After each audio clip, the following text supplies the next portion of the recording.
Okay, so the first thing I want to start off with you guys here is some skills review, because 90% of what we're doing today, not in terms of time, but in terms of what we're doing, 90% of it is completely just what we've been doing for the past 3 days. So that's all, but the part that's new is dealing with radians. So make sure you guys are good with some basic skills here. So I'm going to write some equations up here.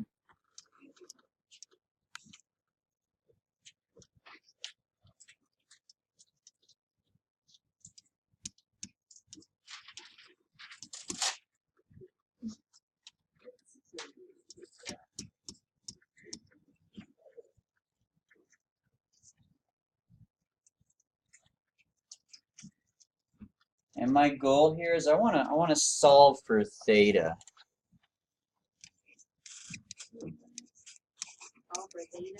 Mm-hmm.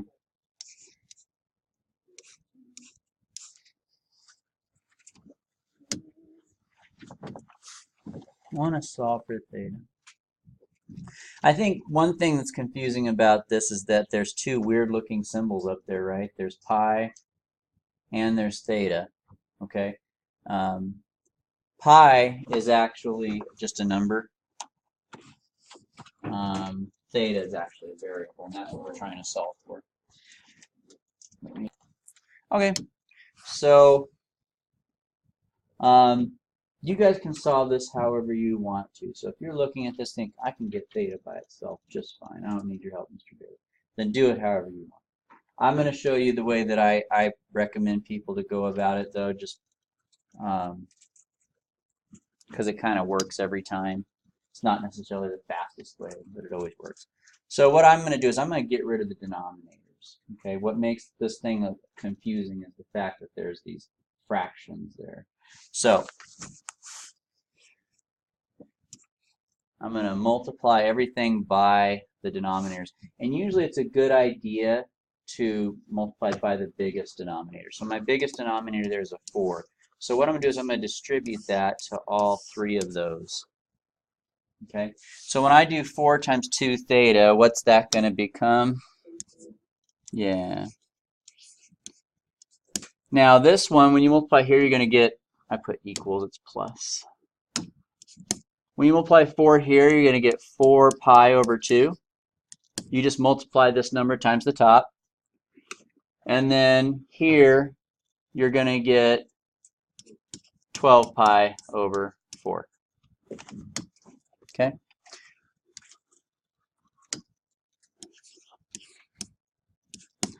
Now at that point, you're going to reduce. So 4 over 2 makes 2, and 12 over 4 makes 3. And so as you guys can see, we don't have fractions anymore, and that was the point of that. All right. Now remember, I'm trying to get theta by itself. That's my goal. So the first thing I'm going to do then is I'm going to subtract 2 pi on both sides.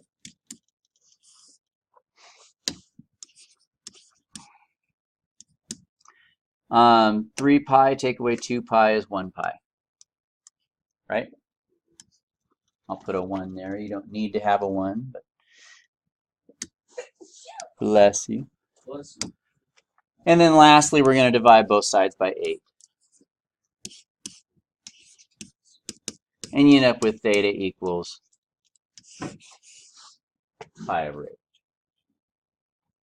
Okay, so what are the things that you want to keep in mind for this? Multiplying by the biggest denominator, reducing, and after that it should be pretty straightforward on how to solve. Let me throw another one at y'all here.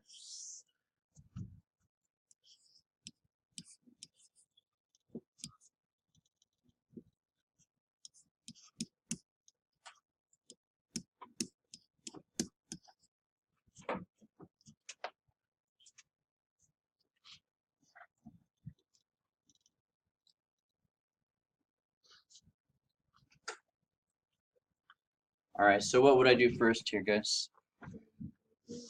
Multiply by 3.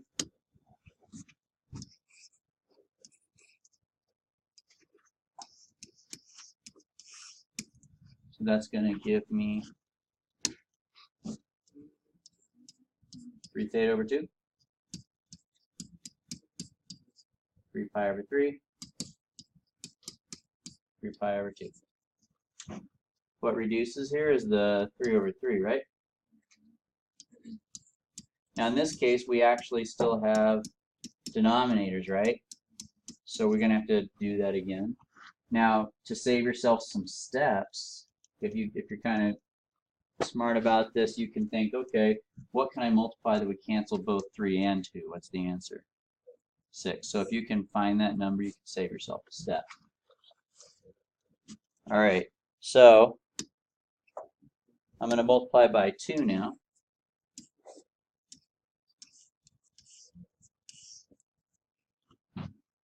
That's going to give me 6 theta over 2 minus 2 pi equals 6 pi over 2. And at that point, you're going to go ahead and reduce again. So 6 over 2 makes 3. And 3. So once the fractions are gone, you're just going to go ahead and solve like we did last time. Am I going too fast? You guys okay? I'm going to add that 2 pi to both sides, right?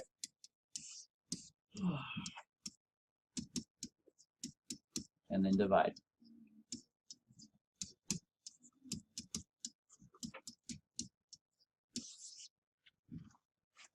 There you go. Well, it's a number. So what that would be, and since I'm calling it theta, that would be one of our numbers on the x-axis, right? So it's just a number. It's not really a line. All right, let's have you guys try to solve. We're going to get to the graphing part a little bit later. Let's have you guys try just to practice your math skills there a little bit. Let me throw at you here 3 theta minus 2 pi over 3 equals pi over 6. Go ahead and see if you guys can solve for theta there.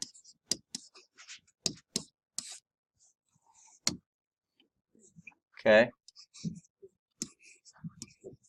So we're going to multiply everything by the biggest denominator, right? And so what's that give me, PJ? It gives you 18 minus 12 pi over 2. Pi, okay.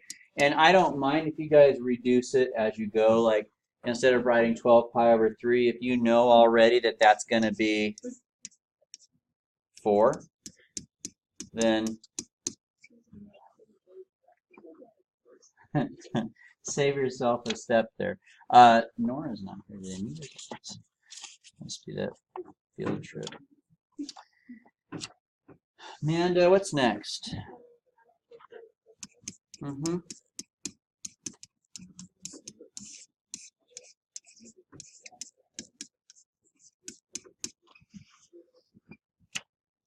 And Eric?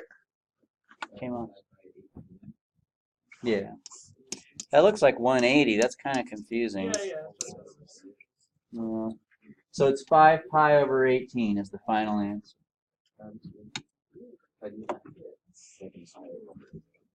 Okay. I'll look at it with you. So I think I'm only going to do one example with you guys. And after that, until you practice the rest of the block, maybe do your homework. If there's time, there was one other thing I wanted to go over, but if there's not time, I'm cool with that. So, okay, yes. Yes, we are going into graphing. Yes. Is graphing going to be on for the homework? Yes. Yeah. So what I just showed you guys was skills review. There was really nothing new there for you. It's just solving an equation with fractions in it is what it is. And instead of an x, there's a theta. That's it. And there's an ugly pi in there. So it just looks ugly. So we're going to actually take that now and we're going to solve or graph a problem here. So let's suppose that I had negative tangent of 2 theta minus pi over 6 plus 1 equals y. And I wanted to graph this. Okay. Well, for the past few days we've been graphing, but with degrees, right? We're going to use radians today. So I put this off until the end so that you guys are familiar with the process of figuring out the angles, so that this new thing of throwing on the ugly equations doesn't really throw you. It just adds one extra step to it. So we're going to graph tangent. All right, so let's do that. Now, do I have horizontal transformations?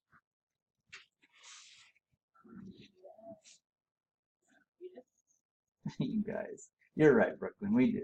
How do you know we have horizontal transformations? No. No. Thank you. So it's the stuff inside the parentheses. Those are horizontal transformations. And what do horizontal transformations do? They mess up our angles, right? Which is on the x-axis. So they mess up our angles. So we got to find the angles. So now usually tangent in radians has what angles associated with it? It's on the paper I printed for you. Well, that's degrees. I need radians. Okay, good. Now if you guys are a little confused, get out that sheet that I gave you. It's on there. Negative pi over 2. Good.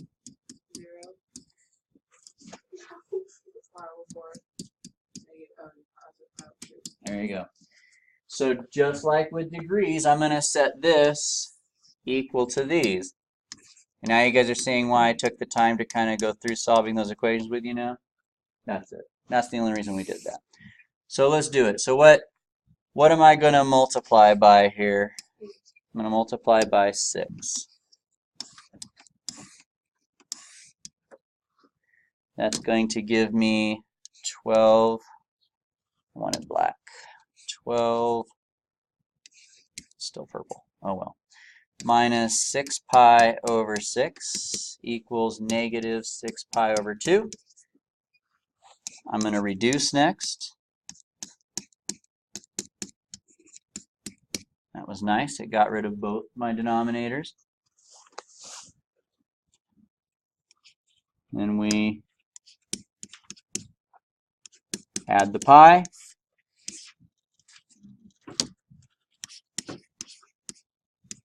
That's going to be negative 2 pi. And then divide.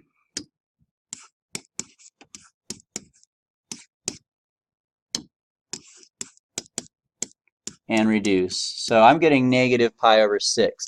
So my starting angle is usually negative pi over 2, but because of those horizontal transformations, it is now negative pi over 6. Okay?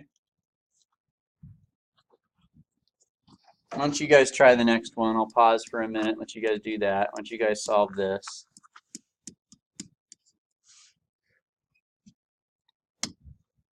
Some work. So let's see. So multiplying by 6. Let's do that. Right? Multiply by 6. What do we get? We get 12 theta minus 6 pi over 6 equals, did you guys remember that negative? Negative 6 pi over 4. We like to reduce. Reducing makes numbers smaller, right? So we want to reduce. And if you don't reduce, you miss the point, because the point is to get rid of the fractions, right? All right, so now we're going to multiply by 2 to get rid of the 2. So you got to repeat the process. And we get 24 theta minus 2 pi equals negative 6 pi over 2, which, once again, we need to reduce, right? There's that 24 you guys were wondering about.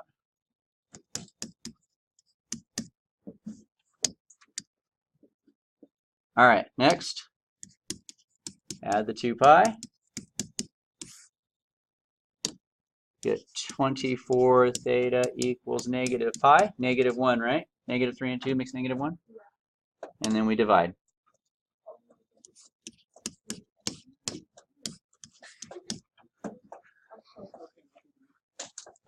Okay. You have to do one. Hmm? No, you don't need the one. So that's the first two. Okay? Now, what do we do after that? Now we do the 50 to 0. You could, Or you can find or the pattern. It's up to you. Some people, the pattern might be confusing because we're dealing with fractions. Fractions are ugly. But, or you could just keep solving. It's up to you. Solving takes a long time. The pattern's faster, but if you're weak with fractions, it could be a stumbling block for you. So it's kind of up to you on how you want to go about doing that. So here we are. I have negative pi over 6, and I've got negative pi over 24. Now, you're not going to be able to see a pattern until they have a common denominator. Okay, so what's my common denominator here? It's 24. Can you guys get them to have a common denominator, please? I'll wait for you for a minute. Get a common denominator for these two really quick, and I want you to put them right underneath of there. So what did you rewrite? Well, 48, you could do that. That's too big, though. You could go smaller. It's 24. So 24 is the common denominator. So what's the what would I have to multiply this by to get 24? And so this top will be what? Mm-hmm. And how about this one over here? Yeah, it doesn't change, right? So it's going to be negative pi. All right. So now what you could do to see your pattern is really all you need to do is you need to look at these numbers here. If I'm going from negative 4 to negative 1, what did I do? I went up 3, right? So if I go up 3 more, what would the next one be? 2 pi over 24, right? And if I do it again?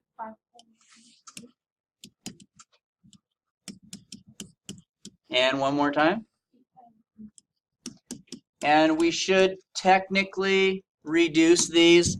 So our final angles should be negative pi over 6, negative pi over 24, pi over 12, 5 pi over 24, and pi over 3. Well, I just reduced 4 over 24. No, when you reduce a fraction, you look for what goes into both, and what goes into both of those is 4. So if I divide 4 by 4, I get 1, so I have 1 pi. And if you do 24 divided by 4, you get 6. So there's your common denominators, or well, it's not common denominator anymore. So here's your options, you guys.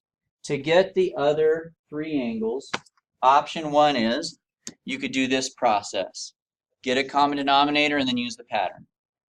Option 2 is just keep setting each one of those equal to the angles and solve. Either way works. Once again, the pattern is faster, but it's more to remember. So at that point, you go ahead and graph it like normal. That's the hard part. That's the new part. So I'm going to go ahead and graph it. I've got 2 negative angles here. I've got negative pi over 6. I've got negative pi over 24. I've got pi over 12. 5 pi over 24. And pi over 3. And we're graphing a tangent wave, right? So the next thing we do is we throw on our vertical asymptotes. Well, what was my midpoint? It was at 1. And this was a positive or a negative tangent. So that means it's going down, so over and down, right? Was there an amplitude? It was just 1, right? Okay, so over and down, over and up.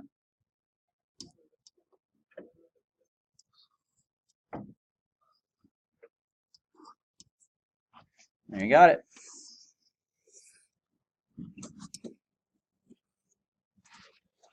Okay, so all the hard work here is in figuring out where these angles are located, what these angles are.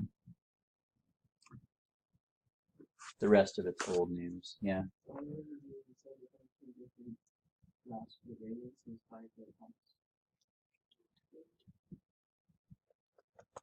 Yeah. Okay. So that was my one example I was going to do for you. And the reason why I'm only going to do one example is because the only thing that's going to change for every problem is what graph you're doing, but we've already done that. The rest of it, the one example you really need to see is how to get those angles, and that will be the same for pretty much every problem. Okay, so it's kind of a pain in the butt because of the fractions. There's a lot of room for error. So tomorrow we'll spend all day practicing. We have some time to practice today. We're going to do a little bit today, but we'll also practice that all day tomorrow. Okay, and that's all we're going to do. So yeah, tomorrow's our review day, so that's what we're doing tomorrow. All right. So let's do one. Let's do a sine graph with a negative angle plus pi minus 1 equals y. Let's give it an amplitude of 2. All right. So this is what I'm looking for you guys to get. Now, the big victory that I'm hoping to get from you guys here is getting those angles. The rest of it's old. So whether or not you actually graph the sine, I'm not real excited about. We've done that a million times. But getting those angles is what really matters right now. So see if you guys can get your angles. You got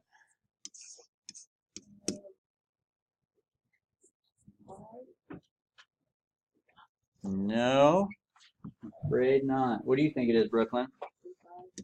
It is 2 pi. That's right. So, Leilani, I'll just give that one to you. The second one is pi. Now this one is nice because they already have a common denominator. You can see the pattern. What's the pattern? It's going down by 1 pi every time, right? So that's nice.